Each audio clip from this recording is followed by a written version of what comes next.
పరిశుద్ధ గ్రంథం నుంచి దావీదు రాసిన కీర్తన 23వ అధ్యాయం. పరిశుద్ధ గ్రంథం నుంచి దావీదు రాసిన కీర్తన 23వ అధ్యాయం మొదటి 2 వచనాలు చదువుదాం.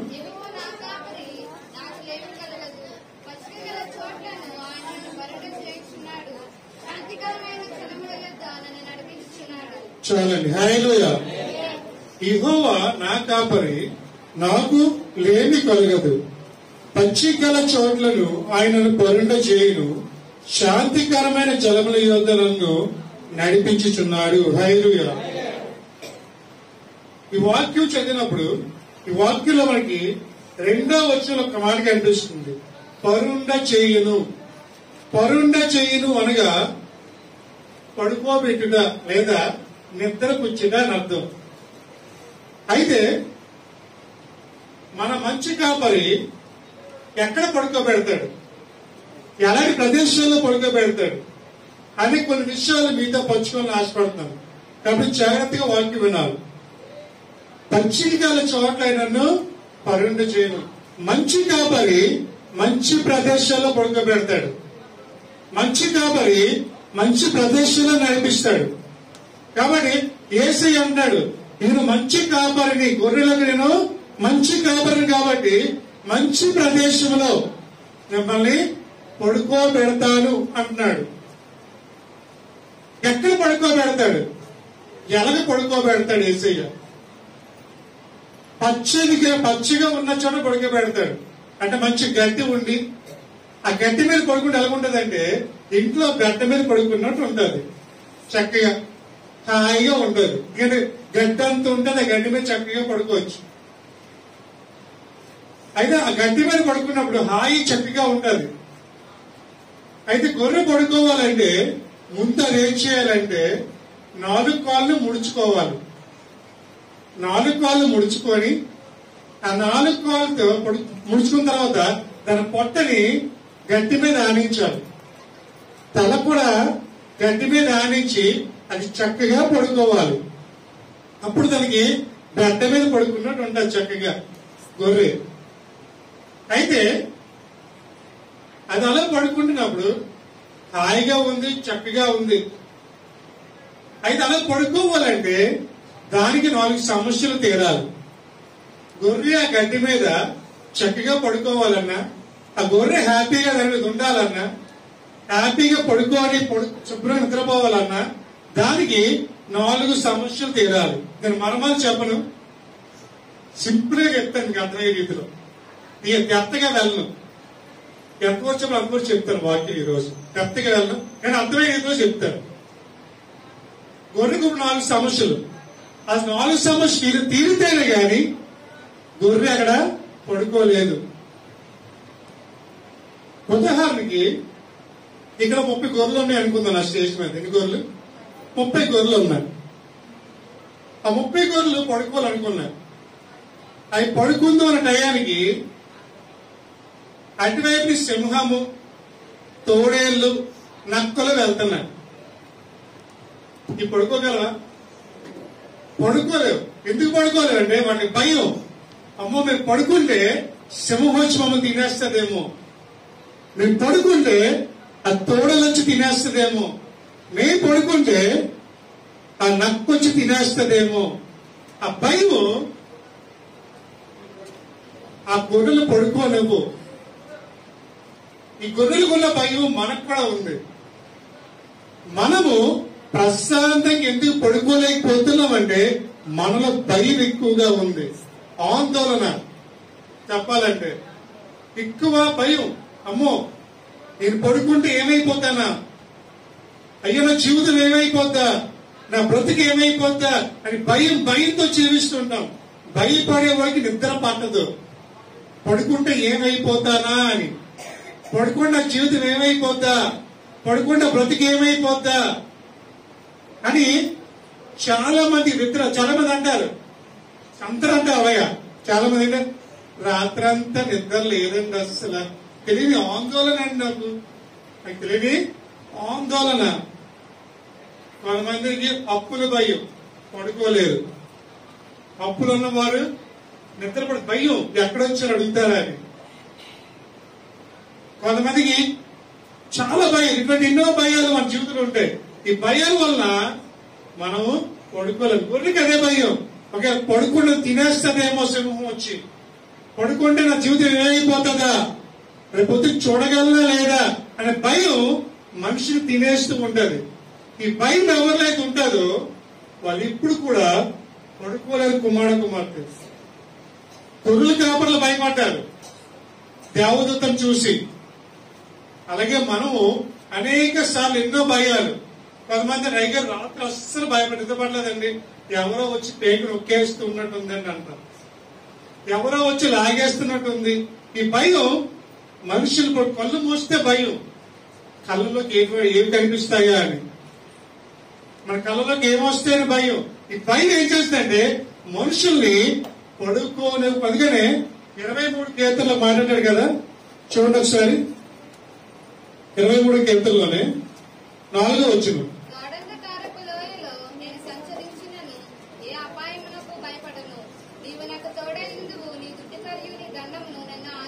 చాలండి. గాఢాంధకారపు లోయలలో నీ సంచరించను, దేనికి భయపడను. హల్లెలూయా, హల్లెలూయా. దేనికి భయపడను, ఎందుకంటే నీవు నాకు తోడై ఉన్నావు. దేవుడు నాకు తోడై ఉన్నాడు కాబట్టి దేనికి భయపడవసరం లేదు. యేసు మనతో ఉన్నాడు కాబట్టి దేనికి భయపడవలసింది. ఎందుకంటే నువ్వు దుడ్డుకారయ్యు నీ దండము నన్ను ఆదరించును.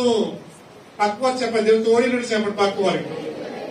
ఆమె ఒకసారి కుమార్తె యేసయ్య మనకి తోడై ఉన్నాడు కాబట్టి మనకి దేనికి భయపడలేదు.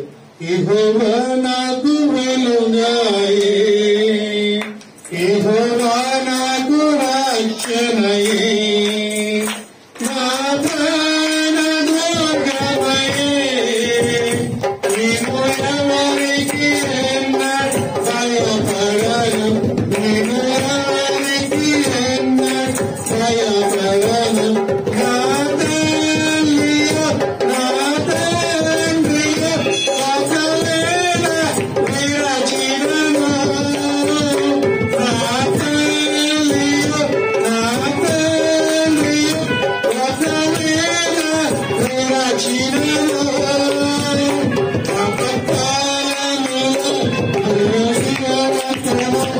యెహోవా నన్ను చేరదీయును,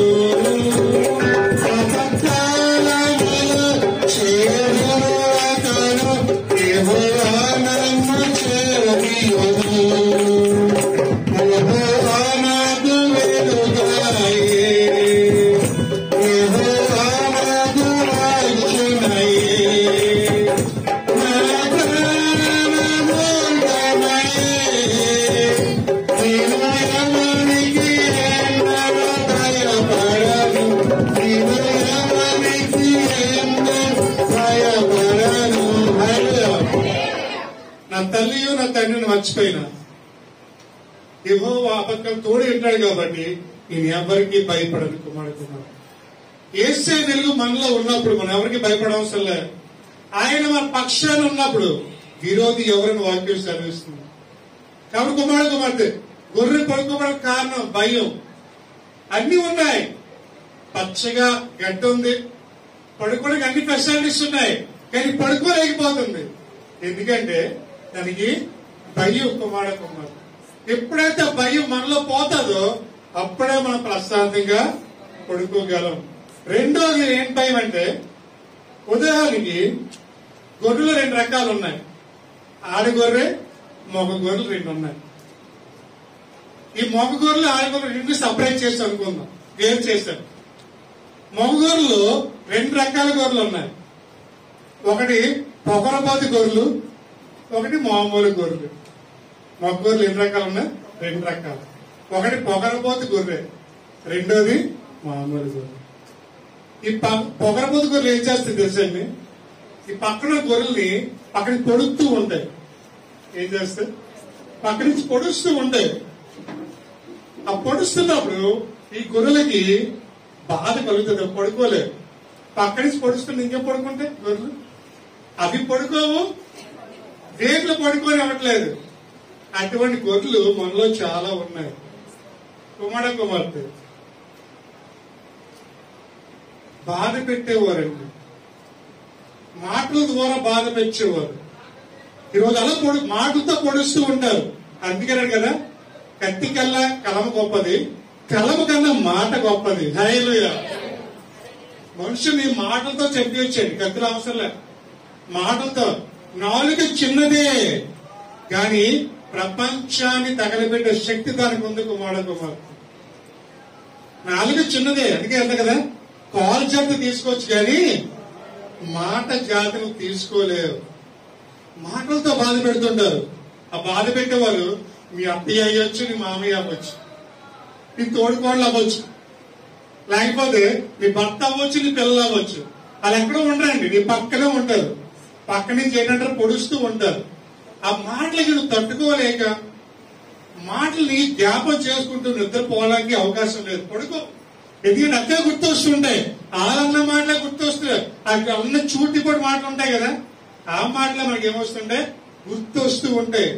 కాబట్టి పొడిచేవారు ఉంటారండి మన పక్కన. దానివల్ల మనం ప్రశాంతంగా పడుకోలేము. చాలా మంది అంటారు ఇక్కడ వాళ్ళ అన్న మాట నిద్ర పట్టట్లేదండి. వాళ్ళ అన్న మాటలకి ఎలాంటి మాట్లాడినా మీకు తెలియదు అయ్యారు, మీరు ఇంటో తెలుస్తుంది ఆ మాటలు ఏంటని. భయంకర మాట్లాడారు అయ్యారు. ఆ మాటలకి నాకు నిద్రే పట్టట్లే, రాత్రంతా అవ్వే జ్ఞాపకం వచ్చాయి అని మీరు అనుకుంటారు మీ జీవితంలో కుమ్మడకున్నారు. అటువంటి గొర్రెలు మనలో ఉన్నాయేమో, పొడిచే గొర్రెలు పక్క నుంచి పొడుస్తూ ఉంటాయి. ఆ పొడడం వల్ల మనం పడుకోలేము. కొంతమందికి ఒక అలవాటు ఏంటంటే, ఒకసారి తెలిసిన ఆయన ఉన్నాడండి. ఆయనకి ఏంటంటే చాలా కష్టపడతాడు, పొద్దున్న నుంచి ఆయన కష్టపడతాడండి. కష్టపడిన తర్వాత సాయంత్రం రాగానే వెళ్ళిపోతాడు. మందు షాప్కి వెళ్ళిపోతాడు, బ్రాంతి షాప్కి వెళ్ళిపోతాడు. వెళ్ళిపోయి రోజు ఒక గ్లాస్ విస్కీ తాగకపోతే ఉండలేడంట. రోజు తాగాలి. ఉదయం నుంచి సాయంత్రం కష్టపడుతూనే ఉంటాడు. కొంతమందికి వచ్చు కష్టపడి నిద్ర పట్టేస్తుంది. కానీ ఆ వ్యక్తికి రోజు తాగి అలవాటు. అడిగాను, బాబు ఎందుకు అలా నువ్వు రోజంతా కష్టపడుతున్నావు, ఆ కష్టపడి తీసుకెళ్లి డబ్బులన్నీ ఆ మందు షాప్ తగలేస్తున్నావు, ఎందుకు అలా వేస్ట్ చేస్తున్నావు డబ్బులని అడిగాను. నీకేం తెలుసండి నా బాధ, నేను పడుకోవాలంటే రోజు ఒక గ్లాసు విస్కీ తాగాలంటే అన్నాడు. ఏమన్నాడు, అతను పడుకోవాలంటే విస్కీ తాగితే నిద్ర పడుతుందంట, లేకపోతే నిద్ర పడుతుంది అంట. రోజంతా కష్టపడతాడు, అలసిపోతాడు. కానీ అది కొన్న అలవాటు ఏంటంటే సాయంత్రం రాగానే మందు షాప్కి వెళ్ళిపోయి ఒక విస్కీ తాగేసి, ఒక గ్లాస్ విస్కీ తాగేసి మళ్ళీ అందులో వాటర్ కలుపుకోడండి. రా అంటారు కదా, తెలుసు కదా మీకు, రా అంటే డైరెక్ట్ తాగినవే. మరి ఎంత ఎక్స్పీరియన్స్ ఉందో అతనికి. వెయ్యిగా తక్కువ తాగి ఆలోచించడం లేవు. మరి తాగిన వ్యక్తి దూకుపోవట్లేదు, చక్కగా నడుచుకుంటే ఎంత ఎక్స్పీరియన్స్ అతనికి మరి తాగడం. కొంతమంది ఉంటారు అలాగా, రోజు తాగాలి, నిద్ర పట్టదు వాళ్ళకి. అంటే వాళ్ళకి ఎందుకంటే ఒళ్ళు అలసిపోవడం వల్ల వాళ్ళకి నిద్ర పట్టదు. కుమ్మడం మనకేంటంటే పక్క వాళ్ళు అన్న మాట నిద్ర పట్టదు. చూడండి ఆవిడ ఎంత మాట అంటుందో నన్ను. అందుకే రాత్రంతా అదే జ్ఞాపం అండి. వాక్యం గుర్తురాదు, అన్నమాట గుర్తు. ఇదో ప్రాబ్లం. వాక్యం గుర్తొస్తే నిద్ర పట్టేస్తుంది, ఎందుకంటే దేవుని వాక్యం నిన్ను పడుకు పెడుతుంది. కానీ అలా అన్న మాటలు గుర్తు వస్తున్నాయి కాబట్టి నేనేమనట్లేదు, పడుకోలేకపోతే. కానీ బైబిల్లో ఒక స్త్రీని చూపిస్తాను చూడండి. బైబిల్లో మొదటి సమయ గ్రంథం 1వ అధ్యాయం 6-7 వచ్చిన చూస్తే, మొదటి సమయ గ్రంథం 1వ అధ్యాయం 6-7 వచ్చినారు.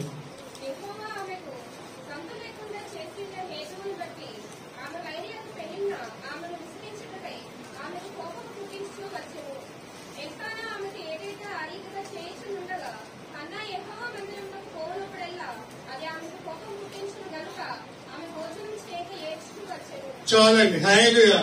ఎక్కడో వ్యక్తి, ఒక స్త్రీ ఉన్నారు. ఈ స్త్రీ ఏం చేస్తారంటే పక్కనికి పొడుస్తూ ఉంది. నీ పిల్లలు లేరు, నువ్వు కొట్టాలి, నువ్వు అలా కానీ ఇలా కానీ రోజు అనే పని. పాపం అన్న తట్టుకోలేకపోయింది ఆ మాటలకి, అన్న భరించలేకపోయింది. రోజు కోపం పుట్టేస్తుంది మాటల ద్వారా, రోజు బాధ పెడుతున్న మాటల ద్వారా. దీనివల్ల ఆమె చితికిపోయింది మనసు. లాస్ట్ ఏ స్టేజ్కి వెళ్ళిపోయిందంటే ఏడుస్తూ ఉందండి ఆ మాటలు భరించలేక. దేవుడి మందిరంలోకి వెళ్ళిపోయి భోజనం చేయడం మానేసి ఏడుస్తూ ఉంది, నిద్రపోవట్లేదు అన్న. కారణం ఏంటంటే తన సహోదరి అన్న మాటలు మనసుని గాయపరుస్తూ ఉన్నాయి. దానివల్ల ఆమె పడుకోలేకపోతుంది. ఈరోజు నువ్వు ఎన్నిసార్లు పడుకోలేదు అలా గాయపరిచిన మాటలు బట్టి. ఎవరు పడుకోగలరు తెలుసండి? ఎవరైతే మాటలు పట్టించుకోరో వాళ్ళు పడుకోగలరు. హల్లెలూయా. ఎవరైతే మాటలు విడిచిపెట్టేస్తారో, అక్కడక్కడ విడిచిపెట్టేస్తారో వాళ్ళు పడుకోగలరు. ఎవరైతే ఆ నందు కాదులే ఆవిడ మాట్లాడు అనుకోని అనుకుని వెళ్ళిపోతారో వాళ్ళే పడుకోగలరు. ఎవరైతే వాటిని పట్టించుకుంటారో వాళ్ళు ఇప్పటికీ పడుకోలేని కుమార్తె. ఈరోజు పట్టించుకుంటున్నావా పక్కలు అన్న మాటలు? ఎవరో చెప్పిన మాటలు పట్టించుకుంటున్నావా? చెప్పుడు మాటలు విన్నావా? నీ లైఫ్ అప్పటితో క్లోజ్. ఎవరెవరో చెప్తారు, మనం పట్టించుకోకూడదు. నీ గురించి ఎవరో ఏదో అన్నారు, నిన్నంతే నువ్వు డైరెక్ట్ అంటాను. ఎవరికో చెప్తే మనకు అనవసరం. సూటిగా నీతో మాటతో నువ్వు సమాధానం చెప్పు. నీకు చెప్పలేదు కదా, అది మనకు అనవసరం. వెళ్ళామా, శుభ్రంగా వాక్యం విన్నామా, ప్రార్థన చేసి పడుకున్నామా, అయిపోయింది ఆ రోజు అంతే. కానీ మనం ఏం చేస్తామంటే అలా అన్నమాట ఇంటికి వెళ్ళా కూడా జ్ఞాపకం చేసుకుంటాం. అప్పుడు అలాగన్నది, ఇప్పుడు ఎలాగన్నది, ఆవిడ అలాగన్నది, నా పక్కింటాడు ఆ మాట అన్నది, చెప్తాను ఆవిడ సంగతి ఉండండి మనకు దొరకపోతే. అలాంటి క్రైస్తవులు అనకూడదు కుమారుడు. నీ ఇంట్లో వాళ్ళు అనొచ్చు, వాళ్ళు అక్కడ ఉండి నీ పక్కన ఉండాలి అనేవాళ్ళండి.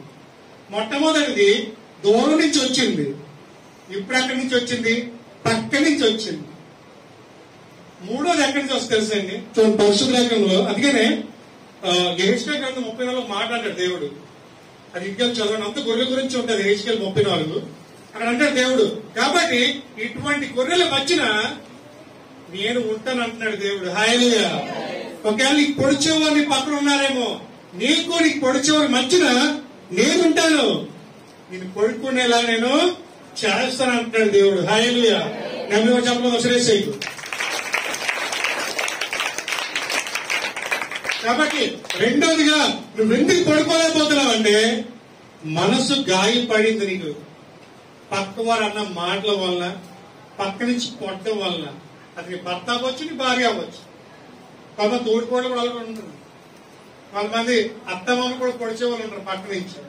ఎవరో ఒక్క ద్వారా హృదయం గాయపడింది కాబట్టి ఏం పట్టలేదు, నిద్ర పట్టలేదు. మూడోది ఎందుకు నిద్ర పట్టదంటే గొర్రెకి ప్రతి 6 నెలలకు ఒకసారి బొచ్చు కత్తిరించాలంట. తెలుసా మీకు? ప్రతి 6 నెలలకి ఒక్కసారి బొచ్చు, ఎందుకంటే బొచ్చు పెరిగిపోతూ ఉంటుంది. ఆ పెరిగిపోవడం వల్ల భారం అయిపోతుంది. ఆ భారం అయిపోవడం వల్ల అది పడుకోలేదండి. ఇప్పుడు ఉదాహరణకి తాబేలు ఉంది, తాబేలు నడుచుకుంటూ వెళ్తుంది, తిరగబడితే వెళ్ళగలదా? ఎందుకు కింద చెప్పుకుంటుంది దానికి, అది ఉండేది వెళ్ళదు కిందకి. అలాగే గొర్రె కూడా బొచ్చు పెరిగిపోయింది, బరువు ఎక్కువైపోతుంది. బరువు ఎక్కువైపోయినప్పుడు అది పడిందంటే మళ్ళీ లెగలేదు, బరువు ఎక్కువైపోయి లెగలేదు. అలా లెగిపోవడం వల్ల ఇక్కడున్న పేర్లు మెడ వరకు వచ్చేస్తాయండి. ఆ చుట్టినట్టు అయిపోయి 11 రోజులు గొర్రె చచ్చిపోతాడు. అందుకనే ప్రతి 6 నెలలకు ఒకసారి బొచ్చు కత్తిరించాలి. అలాగే మన జీవితంలో కూడా భారాలు ఎన్నో ఉన్నాయి. ముయ్యలేని బ్రతుకు భారం చాలా ఉంది. ముయ్యలేని బ్రతుకు భారం అంటే తెల్లవారు లేస్తే పనుల భారం, తెల్లవారు లేస్తే పిల్లల చదువు భారం. ఈ భారాల వల్ల రాత్రి అంతా ఆలోచన, ఏం చెయ్యాలా ఏం చెయ్యాలా ఏం చెయ్యాలా. ఈ ఆలోచన ఎక్కువైపోవడం వల్ల మనం సరిగ్గా పడుకోలేకపోతున్నాం, పర్ఫెక్ట్ పడుకోలేకపోతున్నాం. కుమార్తె మనం ప్రశాంతంగా పడుకోవాలంటే మన భారం యెహోవా మీద వెయ్యాలి. హల్లెలూయా. అంటే సామెత గ్రంథం 16:3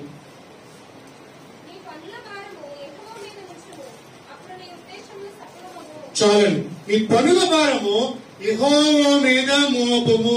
నాతో చెప్పండి ఈ మాట, నీ పనుల భారము యెహోవా మీద మోపము. చెప్తాం, నీ పనుల భారము యెహోవా మీద మోపము. హల్లెలూయా. ఇప్పుడు ఎక్కడ పెట్టాలి నీ భారాలు? దేవుని మీద పెట్టేయాలి. ప్రయాసపడి భారము మోసు సమస్యను ఎత్తగా నీకు విశ్రాంతి చేస్తాను. ఈ రోజు మొదలైపోతున్నావు భారం, ఒక్కదాని అయిపోయావు. ఇటు పిల్లలు చదివించాలి, ఇటు కుటుంబాన్ని పోషించాలి, ఇటు ఉద్యోగంకి వెళ్ళాలి, ఇటు వంట చేసుకోవాలి. ఇవన్నీ ఒత్తిడి ఎక్కువైపోయి రాత్రి వచ్చేప్పుడు ఈ పడుకోలేకపోతున్నాం. ఈ భారం ఎక్కువైపోవడం వల్ల ఇద్దరు పట్టడంలే అదన్నాడు. అప్పుడు దేవుడి ఉద్దేశం సఫలపరచకుండా దేవుడి మీద భారం వేసేస్తే తెల్లవారు లేస్తే భారం భారం భారం మొయ్యలేకపోతున్నాం. భారం ధరలు పెరిగిపోతున్నాయి, జీతాలు తక్కువ, మొయ్యలేకపోతున్నాం. ఈరోజు చూస్తే పెట్రోల్ 100 రూపాయలు అయిపోయింది. బండి తీయాలంటే భయం వేస్తుంది. కొట్టిస్తే 100 రూపాయలు పెట్రోల్. భారం ఎక్కువైపోయింది, ప్రతిదీ భారమే. గ్యాస్ వంట చేయలేని పరిస్థితి. ఎక్కడ 1000 రూపాయలు పెట్టి సిలిండర్ కొనాలా అని. ఇప్పుడైపోయింది మనకు కొనడానికి 20 రూపాయలు ఉండాలి. అక్కడి నుంచి వస్తే అది సంపాదించాలి, ఇప్పుడు మనం కష్టపడాలి. ఇదొక భారం. ఇదే ఆలోచనలో ఉంటున్నాం. భారం ఎక్కువైపోయి బ్రతుకు భారం ఎక్కువైపోతుంది. కొంతమంది వ్యాధుల భారం, ఇంట్లోనే వ్యాధులు ఉంటాయి, పడుకోలే, భారం ఎక్కువైపోతుంది. అప్పుల భారం ఎక్కువై పడుకోలేకపోతున్నాం. రాత్రి పడుకుంటే చాలు అప్పులు జ్ఞాపకం వస్తున్నాయి. ఎంత అప్పు ఎంత అప్పు. ఇంకా పడుకుందామంటే వ్యాధిగ్రస్తులు ఇంట్లో ఉండాలి, పక్కనే ఇంట్లోనే. అవి మందులు కొనాలి, అదో భారం. ప్రతిదీ భారమే. తెల్లవారు లేచి రాత్రి పడుకోవడానికి భారం భారం భారం. ఈ భారం మొయ్యలేక రాత్రులు పడుకోలేని పరిస్థితి. తెల్లవారు లెగాలి, కాలేజ్ ఫీజు కట్టాలి, రాత్రి ఆలోచన, ఉదయం డబ్బులు ఎక్కడి నుంచి వస్తాయి, ఎక్కడి నుంచి ఎవరిని అడగాల ఆలోచన. ఈ భారం ఎక్కువైపోయి మన బ్రతుకు భారం మొయ్యలేకపోతూ ఉన్నాం. దానివల్ల మనం పడుకోలేకపోతాం. రాత్రి కుమ్మాడ కుమ్మాడ. ఈ ఉదయకాల సమయంలో ప్రతి ఒక్కరిలో భారం ఉంది, ప్రతి ఒక్కరిలో బాధ్యత ఉంది. అది ముందు కొనసాగించలేక మన జీవితాలను మనమే ముందుకు తీసుకెళ్లలేకపోతున్నాం. కుమ్మాడ కుమ్మాడ. కానీ ఐసే అంటాడు, మీ భారం అంతా నా మీద వేయండి, నేను మోస్తాను మీ భారాన్ని. మీకు కావలసినవన్నీ ఏం తెలుస్తుంటాడు దేవుడు.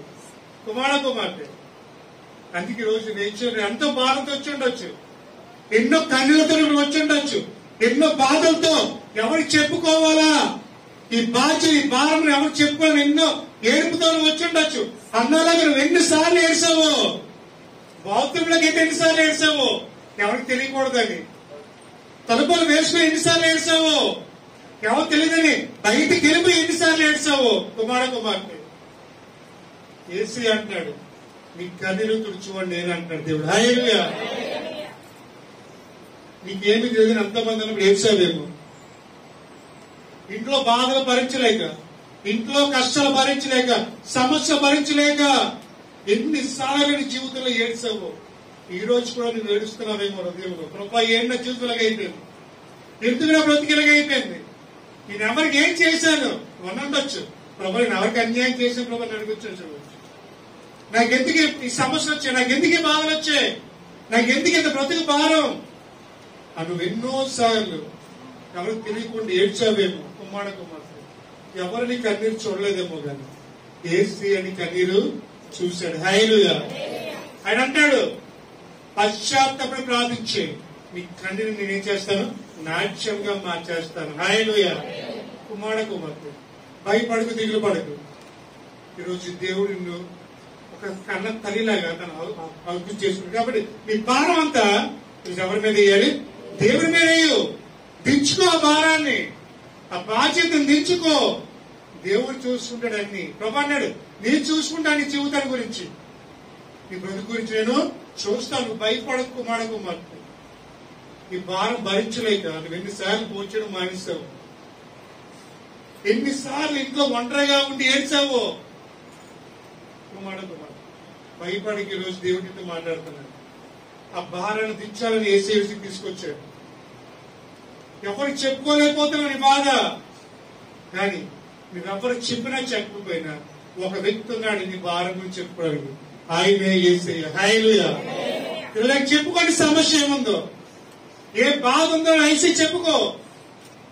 ఏ భారం అయితే నువ్వు మొయ్యలేకపోతున్నావో ఆ భారం దేవుడు చెప్పు.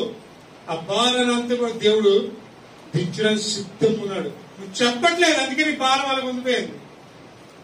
ఇక్కడ భారాలు మోసుకొని వచ్చావు, ఆ భార్య విడిచిపెట్టి వెళ్ళిపో. అది మళ్ళీ తీసుకెళ్ళకు.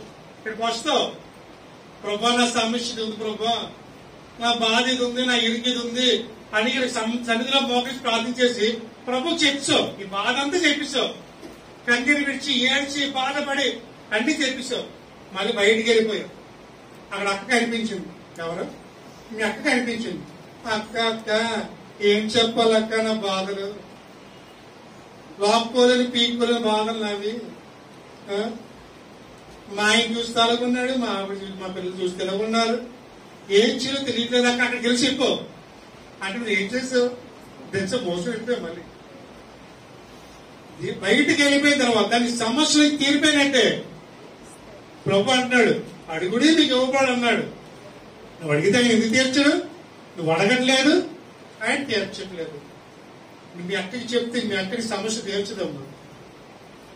మీ చెల్లి చెప్తే మీ చెల్లి మీ సమస్య తీర్చుదా? చెప్పండి, తీర్చేస్తుంది. అక్క నాకు ₹1,00,000 ఒప్పుంది అక్క, మీ అక్కని చెప్పావు కదా మా సమస్య. మీ అక్కే, అక్క నాకు ₹1,00,000 అప్పుంది అక్క, తీర్చలేకపోతాను అక్క. అక్కే ₹1,00,000 తీసి ఇచ్చింది మీకు. మళ్ళీ రోజు కనిపించదు కదా మీ అక్కడికి. ఎందుకు మళ్ళీ అది అడుగుతావేమో అని. అమ్మో మా చెల్లి ₹1,00,000 అడిగేస్తారా బాబు.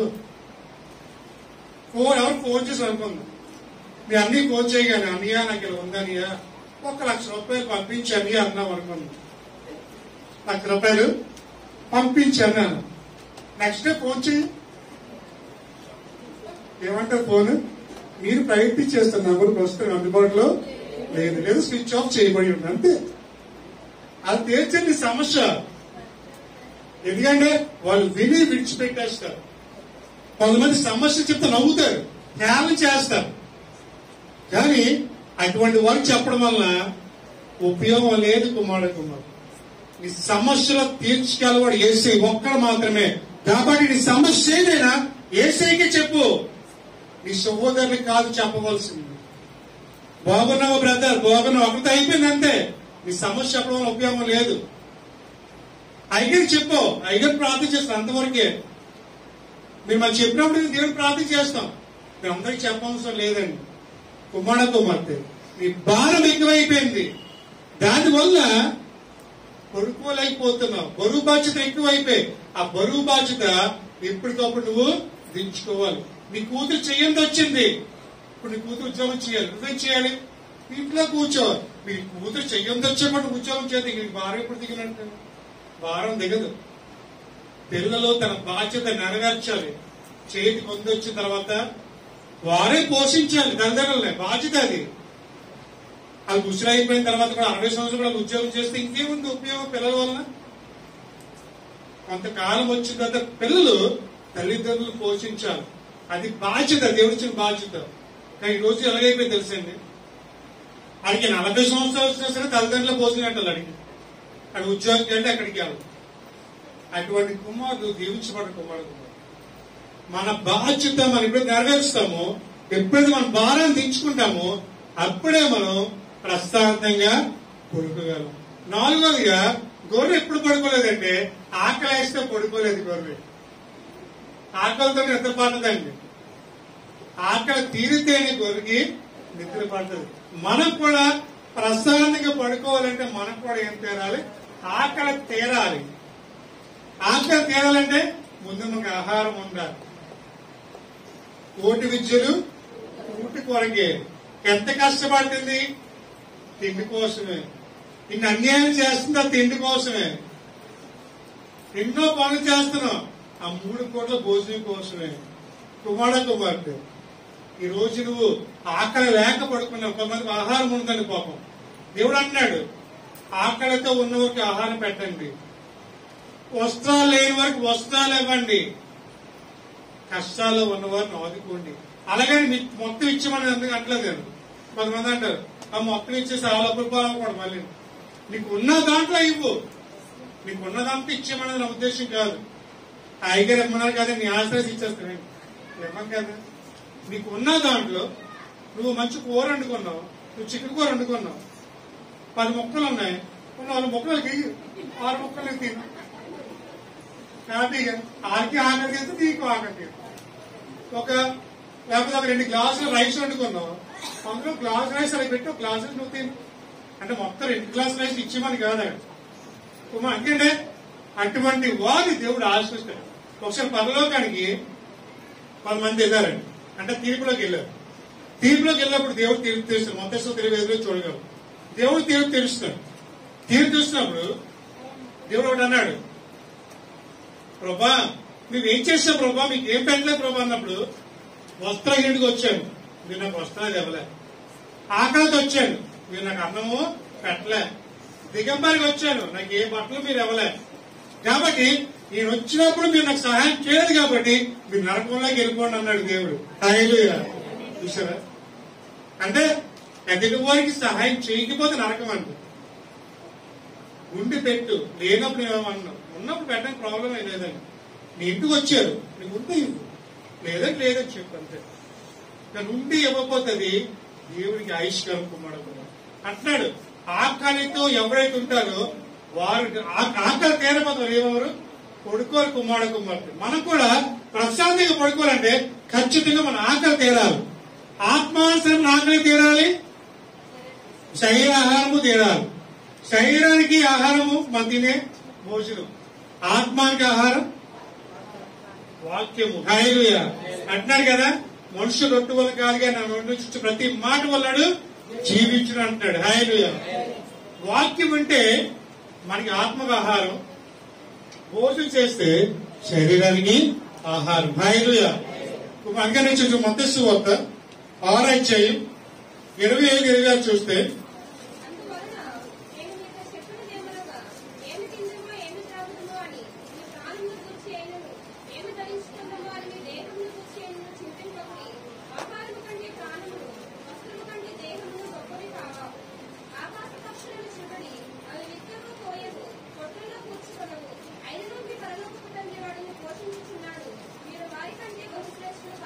చాలండి. హల్లెలూయా. ఏమి తిందుమా, ఏమి త్రాగుదుమా, ఏమి ధరించుకుందుమా, మన అందరూ దేవుడు చింతిస్తున్నాం. అందరూ దిగు చింతించట్లేదు ఉన్నారండి. అందరూ ఇదే, ఏం తిందుమా, ఏం త్రాగుదుమా, ఏం ధరించుకుందుమా. ఈ మూడింటి కానీ మనకి ఏ లేవు కదా. అయితే అంటే దేవుడు రేపు గురించి మీరు ఆలోచించవద్దు, ఈ రోజు చాలు. ఎందుకంటే ఆకాశ పక్షులు చూడండి, విత్తవు పోయేవు, వాడతారు, అయినా వాళ్ళకి ఆహారం పెడుతున్నాను. వాటికంటే శ్రేష్ఠులు మీరు కాగా. హల్లెలూయా. ఏలియాకి పాపకు ఆహారం పెట్టాడు దేవుడు, నీకు పెట్ట ఇది పోషించాడు దేవుడు. ఆకలితో నిన్ను ఆకలి తీర్చడా దేవుడు, ఖచ్చితంగా తీర్చగలడు. అయితే నువ్వు అడిగితే ఖచ్చితంగా ఆహారం దేవుడు నీకు పెట్టగలడు కుమారుడు. ఆయన అంటాడు, ఆయన పిల్లలు భిక్ష వెతుకునగా నేను చూడలేదన్నాడు దావీదు కుమారుడు. ఎంత మంచి మాట. దేవుడు నమ్ముకున్న పిల్లలంట భిక్ష వెతుకుని ఎప్పుడు చూడలేదంటే దేవుడే వాళ్ళని పోషిస్తున్నాడు, దేవుడే వాళ్ళ ఆకలి తీరుస్తున్నాడు. ఇంకో మాట అన్నాడు, సింహపు పిల్లలు ఆకలి కొనేమో కానీ నీటి మంది పిల్లలు ఎప్పుడు ఆకలి కొనరంటే, ఎప్పుడు ఆకలి కడుపు నిండా ఉంటుంది ఆహారం. కొంతమంది పాపం లేక ఖాళీ కడుపులతో ఉండిపోతారు, తిండి లేక. కొంతమంది మంచినీళ్ళు తాగి ఉండిపోతారు. అలాంటి రోజు గడిపిన దినాలు చాలా ఉంటాయి మీ జీవితంలో. ఈ రోజు దేవుడు మిమ్మల్ని స్థితిలో ఉంచాడు, నిజంగా దేవుడి కృపే. ఈ రోజు 3 పూటలు భోజనం చేయగలుగుతున్నావు, మంచి వస్త్రాలు ఇస్తున్నాడు దేవుడు, ఉడికిస్తున్నాడు, మంచి నిద్ర ఇస్తున్నాడు. ఇవన్నీ ఇస్తానంటే అది కేవలము దేవుడి కృప మాత్రమే. హల్లెలూయా. యోహాను అన్నాడు, బాప్టిస్ట్ నుంచి యోహాను, ఆయన కట్టుకునేది ఏం తెలుసండి చెప్పండి? ఆకులు కట్టుకునేవాడు యోహాను అడవిలో. తినే ఆహారం ఏం తెలుసా? మిడతలు తినేవాడు, తేనె తాగేవాడు, తినడానికి ఇల్లు కూడా లేదు. కానీ యోహాను ఏమన్నాడు తెలుసా? నా వెనక వచ్చేవాడు నాకన్నా శక్తివంతుడు అన్నాడు. హల్లెలూయా. ఆయన చెప్పులు మొయిట కూడా నేను అరుణ్ణు. ఈ రోజు అంతకన్నా మంచి ఆహారం తింటున్నాం, చక్కగా మసాలా వేసుకొని, అంతకని చాలా. ఆకులు కట్టుకోలేదు కదా, రోజు కొత్త చీర కడతాం, రోజు కొత్త ప్యాంట్ వేస్తాం, కొత్త షర్ట్ వేస్తాం, చాలా. అంతగానే నీకు ఏం కావాలంటే సమ్మర్ వస్తే చాలు, రోజు డ్రింక్ కూడా తాగుతావు చాలు. ఇన్ని చేస్తున్నా సరే నువ్వనే మాట ఏం తెలుసా? దేవుడు నాకేం చేశాడని అడుగుతావు, దేవుడు నాకేం పెట్టాడని అడుగుతావు, దేవుడు నన్ను ఏం పోషిస్తాడని అడుగుతున్నావు. మరి యోహాను ఏమనాలి నువ్వు ఆ మాట అంటే? కుమార్తె దేని గురించి చింతించొద్దు. ఏమి తిందామా, ఏమి త్రాగుదామా, ఏమి ధరించుకుందామా. పరలోకపు తండ్రికి అన్ని తెలుసు, నీకేం కావాలో ఆయనే నీకు అన్ని ఇస్తాడు. కుమార్తె, నువ్వు ప్రశాంతంగా పడుకోవాలంటే నీ జీవితంలో ఈ 4 ఉండకూడదు. ఈ 4 ఉన్నాయా, నువ్వెప్పుడు మొట్టమొదటి ఏంటండి? భయం. అది ఎక్కడి నుంచి వస్తుంది? దూరం నుంచి వస్తుంది. రెండోది ఏం చెప్పాను?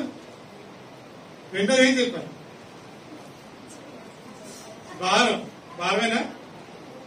మూడోది పక్క నుంచి పొడుస్తూ ఉంటారు కదా, అది ఎక్కడి నుంచి వస్తుంది? పక్క నుంచి వస్తుంది. మూడోది బ్రతుకు భారం, అది మన మీద ఉంది, మన దగ్గర ఉంది బ్రతుకు భారం. నాలుగోది లోపల నుంచి వస్తుంది, ఆకలి. ఒకటి దూరం నుంచి వస్తుంది, ఒకటి పక్కన ఉంది, ఒకటి పైన ఉంది, ఒకటి లోపల ఉంది. ఈ 4 ఉండడం వల్ల మనం పడుకోలేము. దావీదు అంటున్నాడు, దేవుడు ఈ 4 నాకు తీర్చాడు కాబట్టి నేను పడుకోగలుగుతున్నాను. ఈ రోజు నుంచి దేవుడి 4 తీర్చును గాక. కాబట్టి ఈ రోజు నుంచి నువ్వు ఎప్పుడు చెప్పకూడదు నేను రాత్రి పడుకోలేదు అని. అయితే చక్కగా పడుకున్నాను రాత్రి, ఎంత బాగా నిద్ర పట్టిందో అనే చెప్పాలి. అలా చెప్పాలంటే నువ్వు ఒకటే గ్యాప్ ఉంచు, నీ ఇంట్లో యేసే ఉన్నాడు, గుర్తుపెట్టుకో. ఆయన పక్షాన్ని యుద్ధం చేయబోతున్నాడు, నీకు తోడుగా ఉండబోతున్నాడు. నీ పనుల భారం అంతా కూడా ఆయన తీసివేయబోతూ ఉన్నాడు. కుమార్తె, ఈ ఉదయకాల సమయంలో దేవుడు ప్రతి ఒక్కరితో మాట్లాడుతున్నాడు. ఎందుకంటే ఉన్న ఈ సమస్య అందరికీ ఉన్నదే. నేను ఎన్నోసార్లు పడుకుని రాత్రులు ఉన్నాయి, మీకు చెప్పడం. అయితే తర్వాత దేవుడు అవన్నీ దించాడు. కాబట్టి ఈరోజు ప్రశాంతంగా పడుకోగలుగుతాడు. మొరపెట్టి మరి కుమార్తె, ఈ రోజు నువ్వు కూడా ప్రశాంతంగా పడుకోవాలంటే నీ ఇంట్లో, నీ హృదయములో, నీ పక్కన, నీ జీవితంలో, నీ కుటుంబంలో ఖచ్చితంగా ఆ సర్వశక్తి దేవుడు ఉండాలి. ఉంటే ఆయనే చూసుకుంటాడు, అన్ని ఆయనే చూసుకుంటాడు. నువ్వేం చెయ్యవసరలే. ప్రభా ప్రార్థన చేయి, వెంటనే పక్కన ఉంటుంది అది. నువ్వు ప్రార్థన చేయవు, ఇంకంటే పక్కన వస్తుంది. ఎంత బిజీ అంటే జీవితంలో చాలా బిజీ అండి మనం. కనీసం తెల్లవారు లేచి వాక్యం చదవడానికి టైం ఉండదు, ప్రార్థన చేయడానికి టైం ఉండదు, అన్నిటికి సమయం ఉంటుందండి. ప్రార్థనకి ఏ సమయం ఉండదు. అక్కింటికి వెళ్ళని మారే టైం ఉంటుంది, ఏమండి ఊరు వెళ్ళడానికి టైం ఉంటుంది, ముచ్చట్లాడడానికి ఎంత టైం ఉంటుందో. అక్క కనిపిస్తే అక్కడ వదలవే. మరి ప్రార్థన చేయట్లేదేమి? మోకాలు వేస్తే చాలు మోకాలు నొప్పులు వచ్చేస్తున్నాయి, కళ్ళు మూస్తే చాలు కళ్ళు నొప్పులు వచ్చేస్తున్నాయి. గంటల తరబడి నిల్చొని మాట్లాడినప్పుడు రాలేదు కాళ్ళు నొప్పులు. ఏమండి కుమార్తె, ఈ రాత్రి హృదయకాలం దేవుడు మాట్లాడుతున్నాడు. నువ్వు అనుదినము నిత్యం ఏం చేయాలి? ప్రార్థన చేయాలి. నిత్యము దేవుని కొనియాడాలి. నిత్యము ఆయన ఇంట్లో ఉండేలా నువ్వు చేసుకోవాలి.